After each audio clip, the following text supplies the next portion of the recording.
My name is Jay Cox, and as it says on the t-shirt I'm wearing, we're here to help empower home care.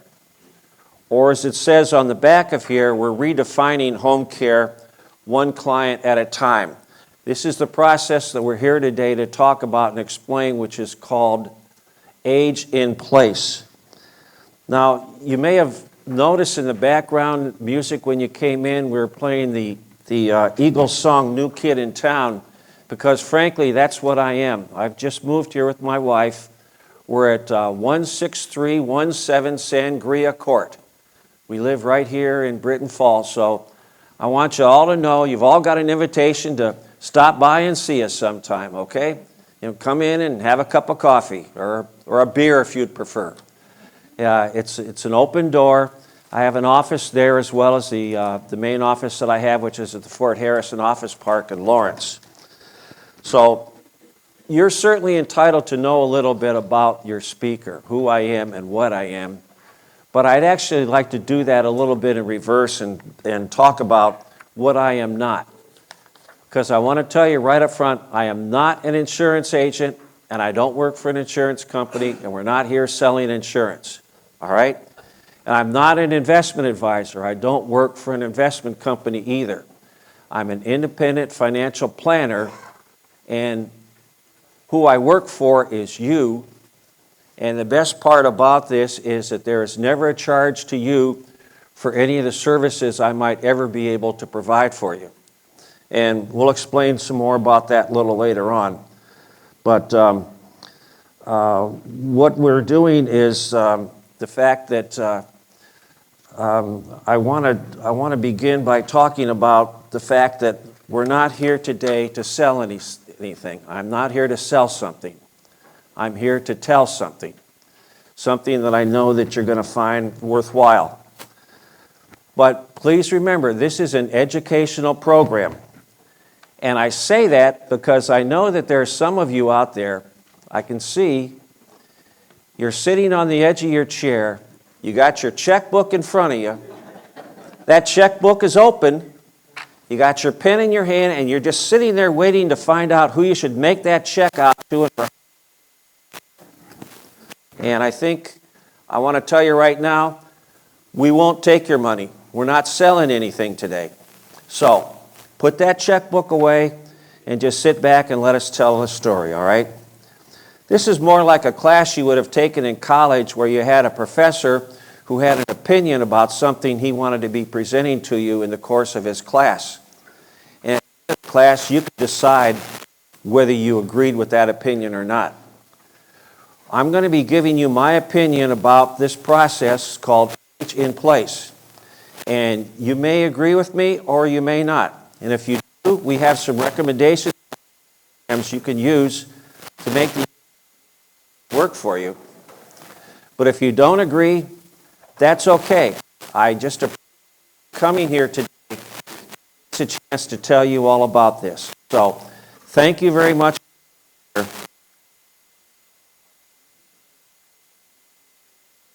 Okay. So, let's get back to my story about being the new kid in town. We just moved here the end of last year to downsize and enjoy the Britton Falls lifestyle. Me and my wife Elaine, my wife of 33 years, who she's here somewhere, I've lost sight of her. Well, there we go. Yeah. We just moved in a little while ago. You may have seen Elaine before in the chateau. She's got this unusual t-shirt. It says legal drug dealer.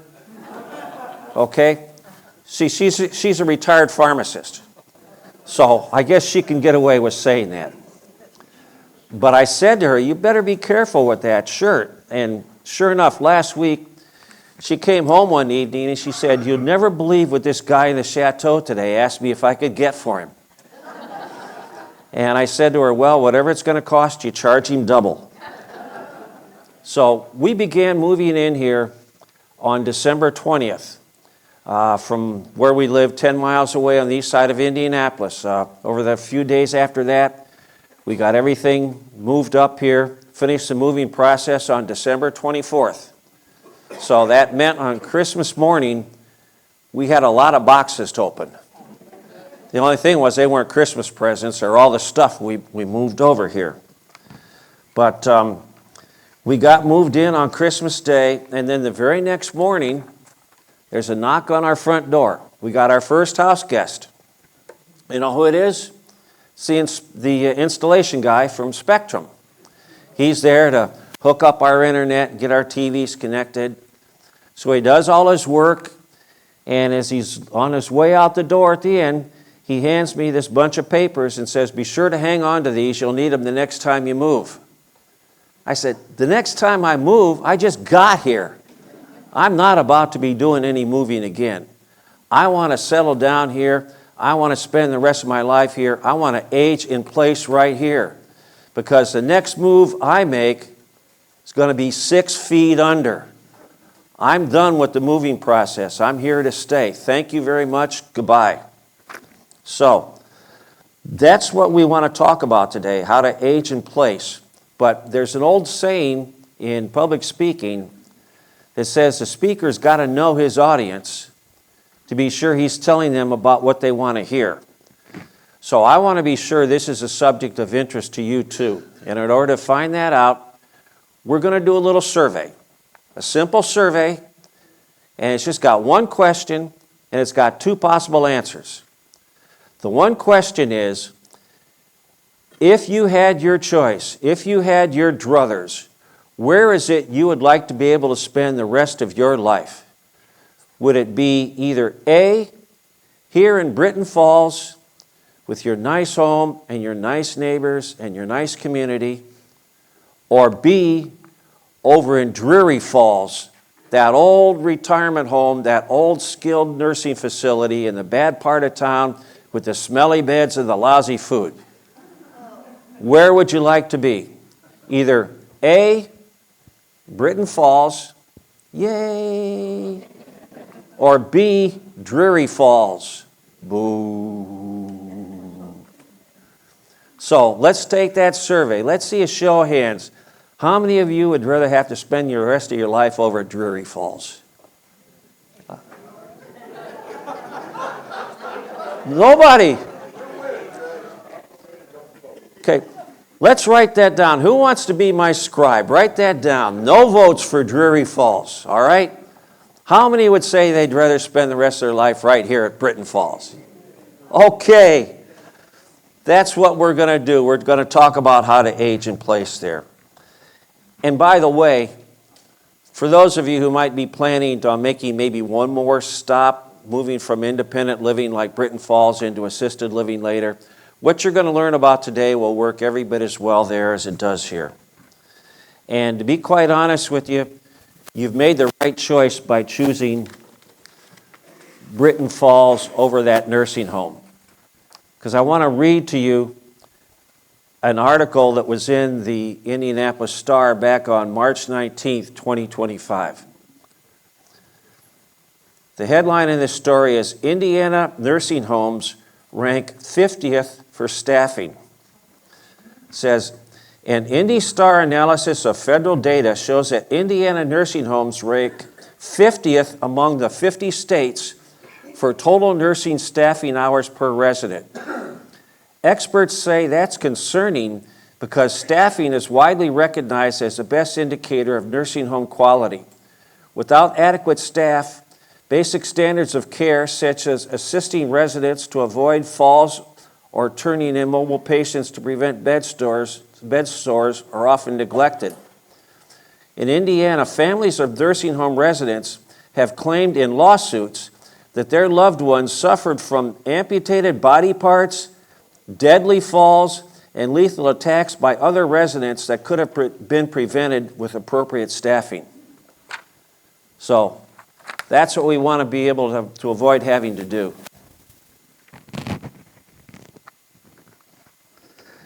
Now, on the subject of age in place, I'm going to talk about this today, but there are also books you may want to read about this. The libraries are full of these kinds of books.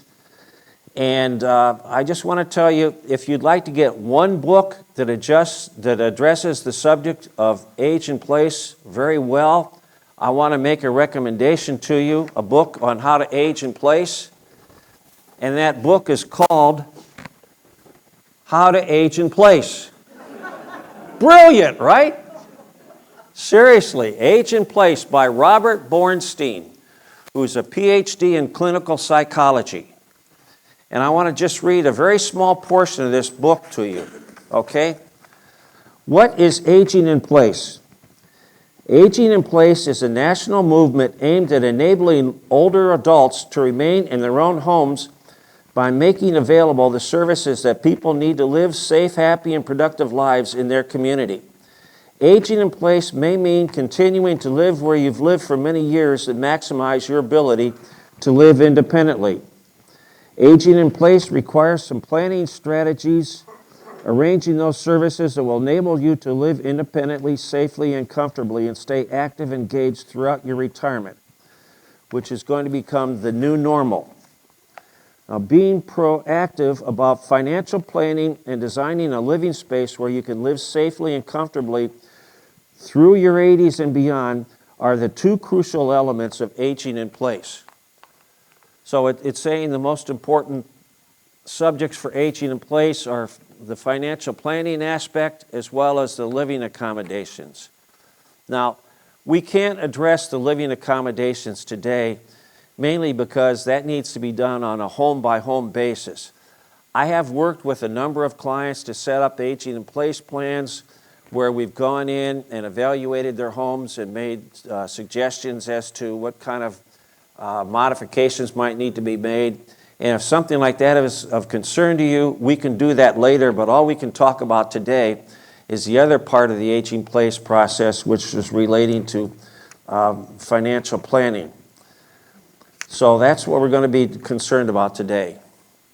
Now, not to change the subject, but I'm an old Boy Scout. How many other Boy Scouts do we have here in the room today? Okay.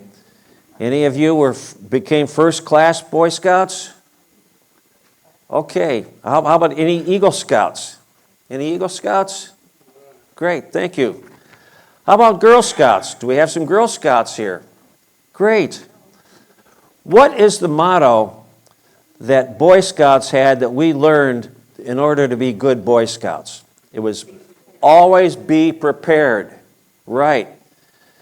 That's what I've done. I've modified that to cover the subject that I'm going to talk about, which is life is good until it's not. Be prepared. That's what we want to talk about today, how to live the good life as we age in place, but also to be prepared for when that is not. That's what we want to talk about today. So, I want to read again something else that was in the Star recently, back on February 16th. And it's called Retirement's $1 Million Question. Can you afford the long-term care? It says, if you think you've saved enough for retirement, you may not be thinking about long-term care.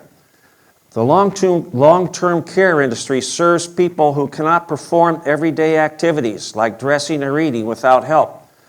More than 80% of Americans will need that help at some point, according to a new study from the Center for Retirement Research at Boston College. The cost of such care can be staggering. Hire a home health aide for 40 hours a week and you'll pay $5,700 a month. A nursing home will run you $9,700 a month. Many Americans have watched long-term care play out for parents or grandparents, but many of us seem to be in denial about whether we might need long-term care ourselves and what it costs. Studies repeatedly show that most Americans don't have a plan for long-term care. Now, if you have a plan for long-term care, good for you. And if you even own long-term care insurance, good for you. But that is not what we're here to talk about today. In fact, I don't believe in long-term care, and I don't sell long-term care. And it doesn't mean I don't think the problem is real. Of course it is. I just think there happens to be a better way to be able to address it when we plan for aging in place. And that's what we want to talk about today. What I consider to be a better way, which is easier and less expensive and just as affordable in the long run as that long-term care process. But by the way, what we're going to talk about today is even valuable for people who may already have long-term care and long-term care insurance. And we'll talk about that later on. But what is the problem that could threaten our ability to age in place where we transition from being life is good until it's not? The problem is something that's known by the term of senior's disability. Now, just think, as we get older, does our health tend to usually get better or worse? We know the answer to that. And we may get to the point in life where we lose the ability to perform some things. You may have heard a term called activities of daily living. There are 6 basic activities of daily living: bathing, continence, dressing, eating, toileting, and transferring. And when you may reach the point where you're diagnosed as having lost the ability to perform any 2 of those 6 activities of daily living, and that's what's considered to be a senior disability. Now, that can be caused by something like an accident, like a broken hip. It can be caused by a critical illness like a cancer or a heart attack or a stroke, or it can be caused by the development of a chronic illness for which there is no recovery, such as a multiple sclerosis or Parkinson's disease. Now, Medicare won't be able to help with those kinds of conditions because by definition, Medicare is limited to only being able to be offered to someone who can be clinically diagnosed as being able to recover completely from an illness or injury within 100 days. If your doctor can diagnose that he believes you can recover in less time than that, it can be covered by Medicare. Otherwise, it's not. Now, we may think of the fact that someday we're going to need help, and we'll say, well, maybe we can get that in our home from our family or our friends. Now, have you had that conversation with your family or friends to find out who's going to be willing to move in with you and give up their life and their livelihood to be able to take care of you? Stop and think of this for a second from the viewpoint of a family caregiver. Once again, from the Star on March 13th, says, Anna Triss had to retire early from her lucrative corporate job because as an only child, the care for her mother required her full attention. But this also required 2 hired caregivers to help Anna and her husband to care for her 91-year-old mother who had Alzheimer's disease. The out-of-pocket cost for the caregivers to them alone was $80,000 last year. Anna is among an estimated 48 million caregivers in the U.S. who provide support for a parent, spouse, or loved one. Family givers shoulder roughly $600 billion worth of unpaid labor yearly. 61% of those caregivers also have a part-time or full-time job. The personal financial toll on families is big enough, but it is also taking a toll on caregivers' work lives. This has huge impacts on employers because these family caregivers are taking time off from work, they're not accepting promotions, and they may not be able to travel or do that part of their job. So thinking you might be able to rely on families can become a problem. Then it becomes a consideration of, well, if you've lost your ability to perform those activities of daily living, maybe you need to get professional help. You know, what we've heard of as so-called visiting nurses. Nurses can be arranged, but the cost of them can become a real drag on your finances. On average, they'll be about $300 a visit. And this is something which may have to go on for days or weeks or months at a time. Now, it's not that you can't pay for these services. You have the assets, but you probably don't have that kind of cash ready in your monthly budget. So you begin to think that maybe you might need some other kind of source of income to be able to help with that. Now, a minute ago, I talked about the Center for Retirement Research at Boston College. Here's a report that they issued back on February 4th called, "Do Households Have a Good Sense of Their Long-Term Care Risks?" Here's what this says. Many older adults will require some degree of long-term care later in life, with more than half needing intensive support, often for extended periods. The resources required to meet such high-intensity, long-duration, long-term care needs provided by family members or through paid formal care can be substantial.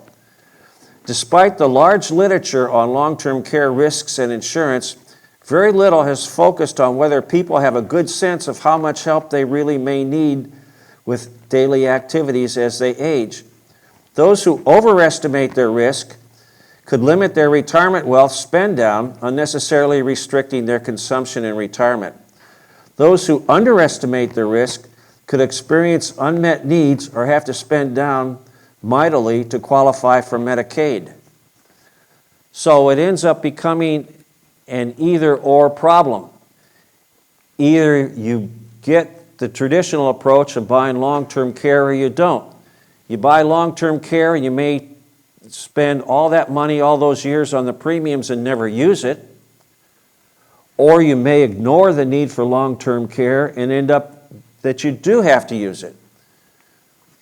So where's the answer? It's like the chicken or egg situation. It's a real conundrum. What this article concludes in saying is that this paper examines those two measures of self-assessed long-term care risks, either over or undershoring from long-term care, ending up with high-intensity care needs. The results indicate that neither of these measures are good proxies for capturing high-intensity needs. However, looking at the demographic breakdown does provide some useful insights. Specifically, while women seem to be aware of these risks, they may not realize that their risk is above average. These groups have fewer resources to provide for their care. So what I need to stop and say for a second is this is especially acute concern and problem for you ladies.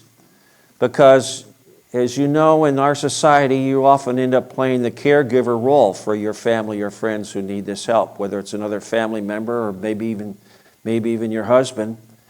And they're always the ones to break down first to develop these senior disabilities. So you ladies end up spending all your financial and emotional ability to provide this care for that family member and end up at the point where all your strength and all your money is spent on someone who, when they're gone, and now later in life you need that help, who's going to be there for you to be able to provide you with this kind of assistance? You're physically, mentally, emotionally, and financially bankrupt at a time in life when you actually need help as well. This concludes by saying it is important to note that even being aware of long-term care risks does not equate to being financially prepared to handle the costs of providing high levels of care. But a first step in being prepared is understanding the extent to which these financial risks exist. So I hope we can say at this point that we understand both the health risk as well as the financial risk. And we're going to hearken back to our old Boy Scout motto about be prepared. What is it that we can do to be prepared? I would suggest to you that it's neither of those two extremes, because either one could be wrong 100% of the time. Rather, I would rather offer to you a suggestion that I have, which, as I said, is easier to obtain, less expensive, and just effective, and is considered to be effective for 83% of the time. Now, where did I get a figure like 83%. Granted, 83% is not as good as 100, but 83% is a darn better number than 0, which is the risk that you might run. Now, I talked about earlier, remember I said this little gold brochure, and I said there was something important I wanted to come back to? Could you pull this brochure out? And I'd like you to open it up completely. And I'd like to get you to the section in here that says at the top, the problem. It may be on the back of what you're looking at. See where it says the problem? All right, right beneath there it says the facts. According to the U.S. Department of Health and Human Services study by the Center for Disease Control, National Nursing Home Survey, it says patients who stayed in nursing homes are able to be, if you look on there, 83% of the time, they're able to recover from this senior disability within the course of 1 year. That period of time up to 1 year is known as short-term care. You've all heard of long-term care, which by definition means care that can last for 2 years or longer. But what we're seeing is the vast majority of time, people are able to recover in less than 1 year, which is considered to be short-term care. This is where I get this figure 83% from, and this is where I say to you that you can get the care that you need 83% of the time for a whole lot less money and a whole lot less work than having to get long-term care would do. So that's where I get my figure of 83%. And you may say to me, well, gee, what if I'm not that 83%? Maybe, what if I'm that 17% that might need more than a year to recover? Well, all I can say is with a short-term care program that I'm going to explain to you, at least that gives you 1 year where you'll be able to know with financial security that you'll have the funds available to be able to pay for the care you need. And if you're going to need more than a year, that gives you a whole year to be able to plan on how to be able to do that. So that's what we're going to talk about right now, is the subject of short-term care. All right? Now, what is it that pays for short-term care? It's not insurance. Because insurance, by definition, is when a set amount of money is paid to either doctors or nurses for your care, and then you have to pay the difference. What we want to use instead of insurance is something else that's known as indemnity. Now, I know everyone's heard the word indemnity, but we're not really quite sure what it means. What indemnity means is indemnity is not insurance. It's a type of insurance. It's different from insurance. Indemnity means you can set the amount of money when something occurs that you are going to be paid in tax-free money, and that payment is made directly to you, not to the doctor, not to the hospital, but directly to you. That's what we have as the power of indemnity. Now, I know this definition may not be totally clear in your mind, but I assure you we can talk about it later and help you understand it completely. But the main concern people will say is, well, this indemnity sounds great. How long can I get it? Remember, this is short-term care. This can be paid to you for up to 1 year. And we can see, as it said from this government report, that 1 year for recovering from a senior disability is effective 83% of the time. So, having said that, I'd like to now go into one of the folders that I gave you, these gold ones over here. If you could look for a folder in here, the one that says short-term care insurance. Okay? Short-term care insurance. And I want to be able to indicate to you, I gave you these folders, I gave you a pen. As I read some of these things, I'd like you to follow along and underline these so you can refer to them later on yourself. It says in here, prepare today to make a better tomorrow. When one healthcare situation leads to in-home or nursing facility assistance, it can quickly deplete your savings. Short-term care insurance, which actually is indemnity, and remember, indemnity is a type of insurance. Short-term care not only helps you maintain an active lifestyle and stay in your home, it also makes sure your retirement is well protected. You can do more, worry less, and make every day better. So this is a way that you can arrange to be able to get a set amount of money. As I said, a nursing home visit on average will cost about $300. If you'd like to be able to arrange to have indemnity pay you the $300 for you to pay that bill, you can do so. Or you may not feel you need to have them pay the whole bill for you. You may say, I'd like to receive half of that, $150. It's up to you. You can set the amount of money that you want to be able to be paid. And it's got a couple additional important benefits I want to mention to you, which if you look over here to the portion where it says assistance when you need it. If you look over there and you look down to the center where it says optional add-ons, you can not only arrange to have the money for you to be able to pay for care in your home, you can also have an add-on which is called the Nursing Facility Care Rider, where you can arrange to receive up to $500 a day if you do have to go into a skilled care facility.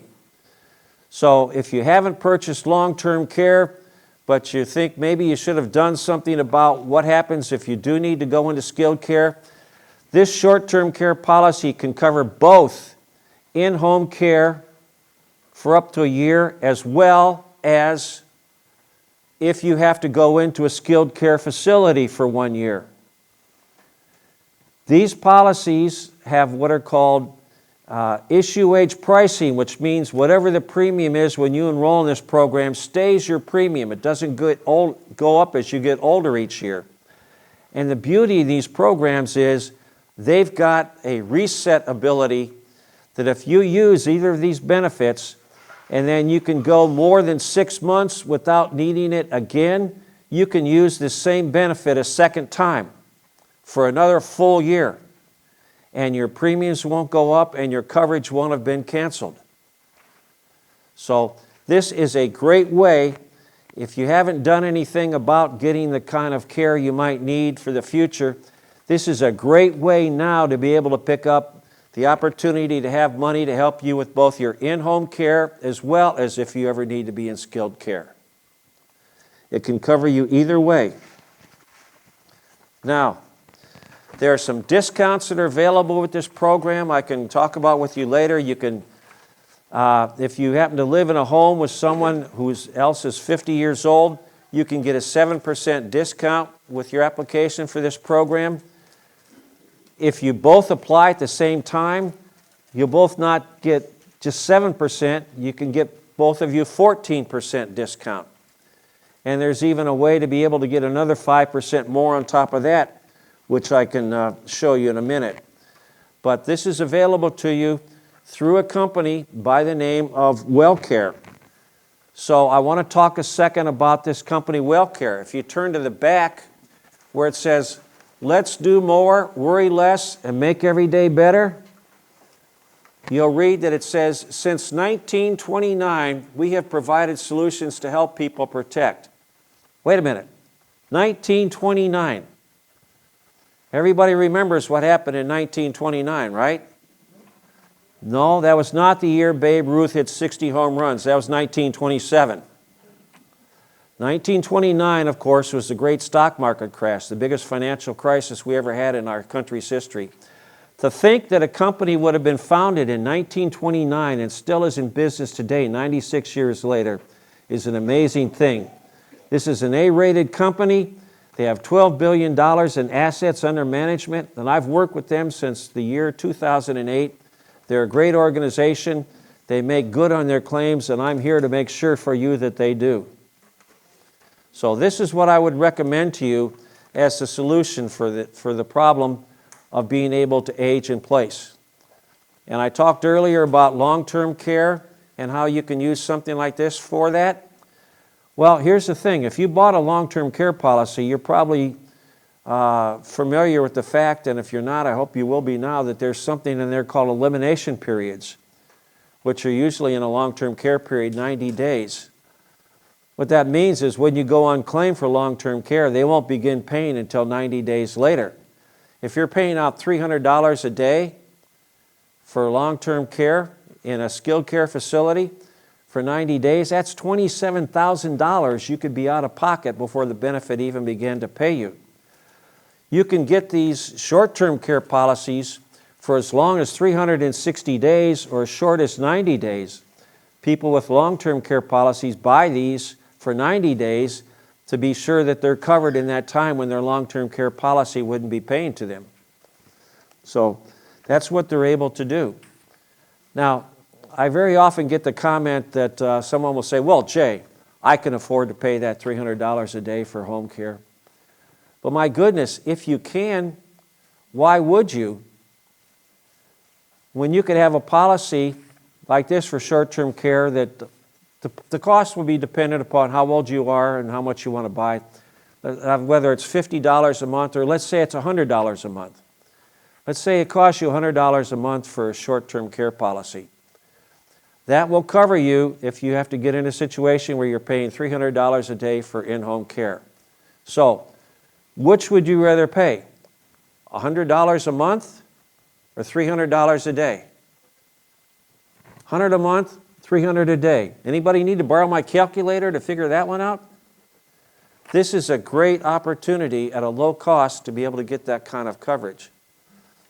And it's something that is able to be written literally for everybody here, because I often get the comment, well, gee, Jay, we got to go through underwriting. Well, yeah, you do, but let me explain the underwriting process here. In order to be able to be eligible for a policy like this, you have to be qualified and you have to be eligible. What does that mean? Well, to be eligible simply refers to age. You have to be over the age of 49 and no older than 89. In other words, how many people here are under the age of 49? Anybody? How many people 90 years or older already? Okay, almost all of you qualify in that regard. That's the eligibility. The qualifications are actually based on the health care questions. And these policies have what I call good, better, or best. There's 3 degrees of coverage that you can get based upon how you answer the health questions. And guess what? I have the questions and I know the answers. So I can talk with people and I can help determine what it is you could receive and what it might cost you. You're eligible for this as long as you can answer this one question, no. As long as you answer this one question, no, you're guaranteed you could at least get good, if not better or best. And that one question is this: do you currently live in a nursing home? Now, how many people here live in a nursing home? That's right, I forgot. There's no nursing homes at Britton Falls. That means you're all eligible. Every person here, with one exception, can get this short-term care policy. You're all eligible and qualified, with one exception. And I can tell you, as I said, from a conversation, I can tell you what exactly you can get and how much it might cost you. So there isn't any reason that you couldn't look at something like this. This is the beauty of the short-term care policy. Now, real quickly, the only other concern people might have is they might say, well, Jay, I like this program, but I got to be honest with you, I'm on a fixed budget. I don't know if I can afford this. Well, what if there's a way we could help create some money to help you pay for this? What if we could find some money from something else you might already be spending money on? For example, your Medicare. Now, as I'm sure you're aware, as long as you're not in just original Medicare, which I hope nobody is, because there's no limit on what you could have to pay for that. Your options are either Medicare Supplement or Medicare Advantage. Imagine a lot of you have Medicare supplements. You probably have Plan Fs, or if you turn 65 after 2020, you got the Plan G. They're the same program either way. What if I told you there was a way we might be able to lower your premium? Have you ever wondered if you're paying too much for that Medicare supplement? You know, what does too much mean? Well, too much means there might be a program from another company with a lower premium that you could get in its place. And furthermore, let me tell you, just like the short-term care policy has a good, better, or best, there's actually a good, better, and best when it comes to your Medicare supplement. Did you realize that? It's not just Plan F or Plan G. There's a couple alternatives I'd like to tell you about. Has anybody ever heard of a Plan N? A Plan N costs about $40 to $50 a month less than your Plan G or F. The only thing is, you've got to accept a couple copays. If you have to go see your doctor, you'd have a $20 copay. If you ever have to go to emergency, you've got a $50 copay. Other than that, everything is completely covered the same way that your F or G is. So what that means is, as long as you're not going to the doctor twice a month, every month, or going to the emergency room every month, you can save yourself $40 or $50 a month by changing from an F or G to an N. And once again, we know the questions and we know the answers. I can help you determine whether it's worthwhile for you to make the application. But even if you do, and the underwriters look at your application and they decline your change, no harm, no foul. There's no cost to apply. There's no penalty for being turned down. But you may find that you can change to a lower cost premium. But if you like the sound of the Plan N, let me tell you about the third option, which is what's called a high deductible Plan G, or as we call it, just a high DG. The premiums on that are very much lower than what you're paying for a regular G. And I'll show them to you in a minute. But in order to get a high deductible Plan G, you have to accept the fact that you will have to make copays to Medicare, 20% of medical costs for any services you might need, up to a ceiling of $2,870. Once you get to that ceiling, everything is covered completely, just like you are already covered in your F or your G program. For example, if you go to a doctor and you got a $150 checkup, $150, Medicare will pay 80% of it, you have to pay 20%. That's $30.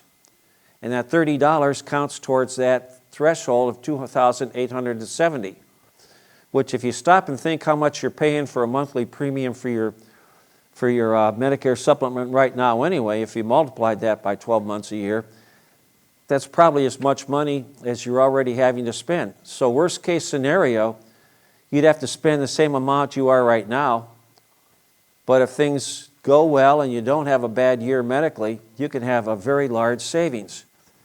So we're talking about a lot of numbers right now. I'd like to put some meaning to them, because inside your brochure about the Medicare supplement, you can find there's a rate sheet in there. Now, it looks very confusing to look at this, but let me explain to you, it's really very simple.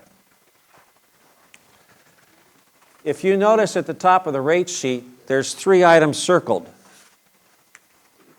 On the left, female. On the right, male. And in the center, attained age. If you're a female age 70, all you have to do is go down the attained age column to 70, look to the left where you see Plan G, and you can see that the folks at Wellaby would have a Plan G available for $134 a month. Maybe that's less than you're paying right now, and maybe all you'd like to do is switch to something that has a lower premium. You can do that, or look at the 70-year-old female how much the Plan N would cost you. Just $95. Or look at that high deductible Plan G, $46 a month. That's like $90 less than their Plan G. There's your $90 that you could use to be able to get something like that short-term care policy I talked about. Now again, I'm sure all this is very confusing. It's best for just take an opportunity to have a meeting one-on-one, you and I, later on after this. We can either meet in your home, or we can meet in the chateau, or maybe you'd like to meet over breakfast down at the Schoolhouse Coffee House, or maybe have lunch over at Taylor's Pub. We can go over all these things, and I can explain them more thoroughly to you, help you understand them, and show you how we might be able to help you work these things out.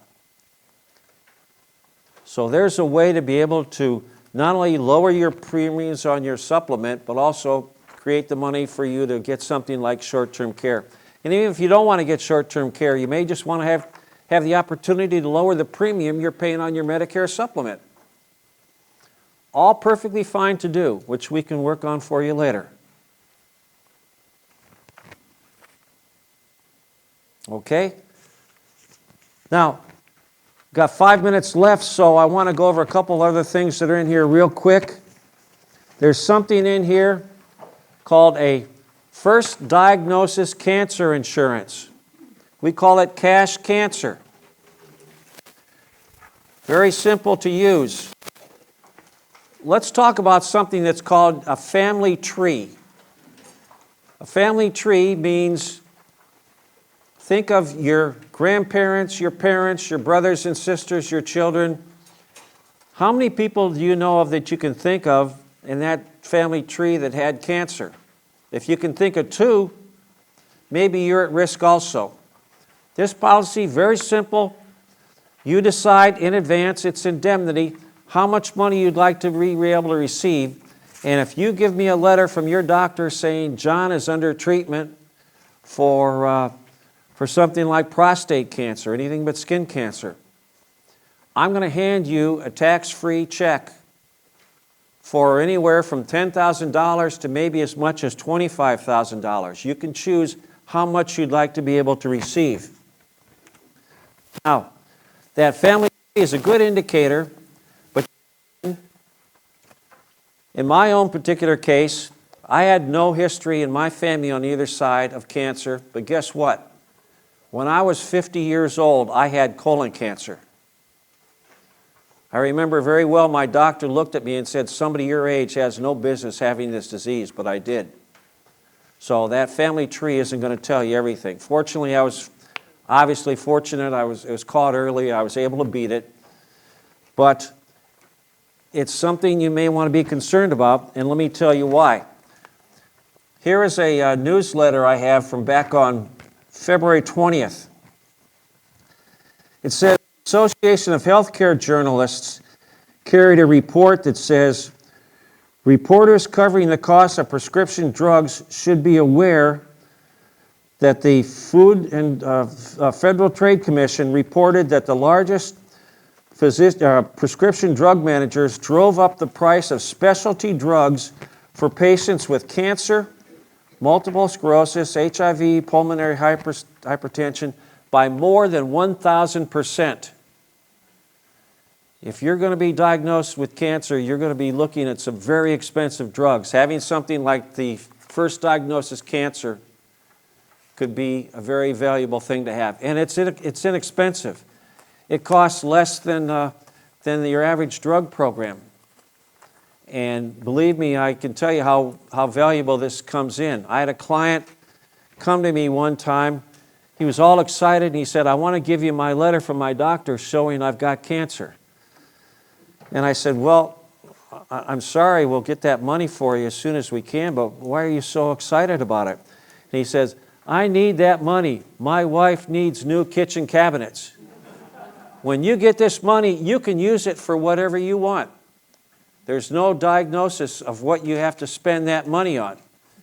And it's an inexpensive policy. When I bought this years ago, I bought this because you might say, well, Jay, you said you had cancer. How'd you get this? The questions say, in the last 5 years, have you had cancer? As long as you can answer there was more than 5 years ago, you answer no and you get that policy. And my goodness, when I got mine for $10,000, it only cost $15 a month. All right? So I've got that policy, and now if I'm ever diagnosed with cancer again, then my wife can get new kitchen cabinets too. So this is something good to have. And lastly, we have a dental insurance policy, a very good basic coverage, can give you coverage from anywhere from $1,000 up to $2,500, and it has a vision and hearing benefit that comes along with it. Not only does this cover the cost of your semi-annual checkup, but if you need a vision or eye exam, you can get the exam for free, and if you need hardware, you can get that at a discounted price. So those are 4 programs that I wanted to tell you about, all right?